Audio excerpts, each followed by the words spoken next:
আসসালামু আলাইকুম। ইসলামিক শিক্ষা নিয়ে গল্প। একজন বাদশাহের একটি বড় ফলের বাগান ছিল।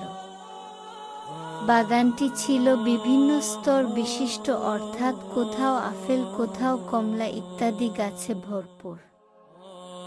বাদশাহ তার নিকটের একজন প্রহরীকে ডাকলেন। প্রহরীর হাতে একটি ঝুড়ি দিলেন এবং তাকে আদেশ দিলেন ঝুড়ি ভরে ফল আনার জন্য বাগান থেকে।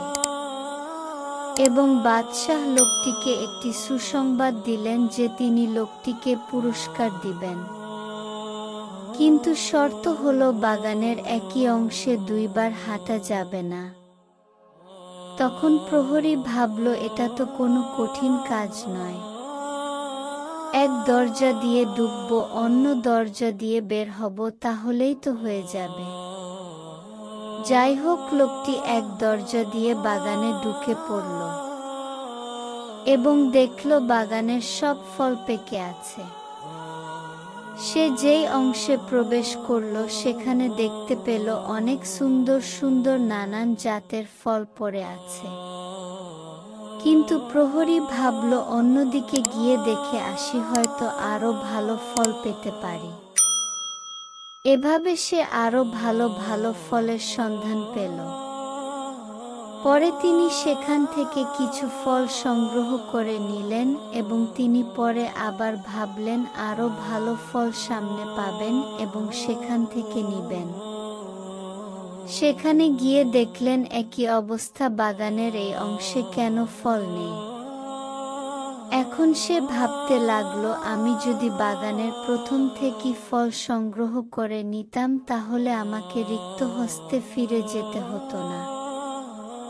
আমি এখন বাদশাকে কিভাবে মুখ দেখাবো? উক্ত ঘটনা বর্ণনার পর ইমাম গাজ্জালী রহমতুল্লাহ আলাইহি বলেন, প্রিয় বন্ধুরা, বাগানের সেই প্রহরী হলে তুমি, আর বাদশাহ হলো মহান সৃষ্টিকর্তা আল্লাহ। উক্ত বাগানে আছে তোমার জীবনের নানা পাপ ও ফাঁদ। তোমাকে সেখান থেকে বেঁচে থেকে ভালো কাজগুলো সংগ্রহ করে বেঁচে থাকতে বলা হলো। কিন্তু তুমি প্রতিদিন ভাবো কাজ থেকে আমি ভালো কাজ শুরু করব, কিন্তু করো না। এরপর কাল থেকে করব, এরপর থেকে করব, এভাবে করে আর কতদিন করবে?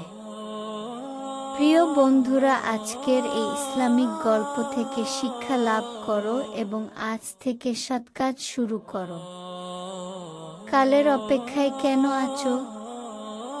কাল হয়তো তুমি নাও পেতে পারো। তাই যখনই সুযোগ মিলবে তখনই তোমার জীবন থেকে সুবিধা লুটে নিয়ে জীবনকে নেক কাজ দিয়ে ভরপুর করে তুলো, এতে তোমাকে মহান রবের কাছে সম্মানিত করবে। আর তোমার জীবন থেকে সুবিধা আদায় করে না নিতে পারলে একদিন ওই মাওলার কাছে তোমাকেও রিক্ত ও শূন্য হস্তে দাঁড়াতে হবে। সেদিন তোমার হতে না থাকবে সময়, না থাকবে সুযোগ। তাই বন্ধুরা, তোমার মূল্যবান জীবনকে কাজে লাগিয়ে পরকালের জন্য তুমি সম্বল জোগাতে থাকো।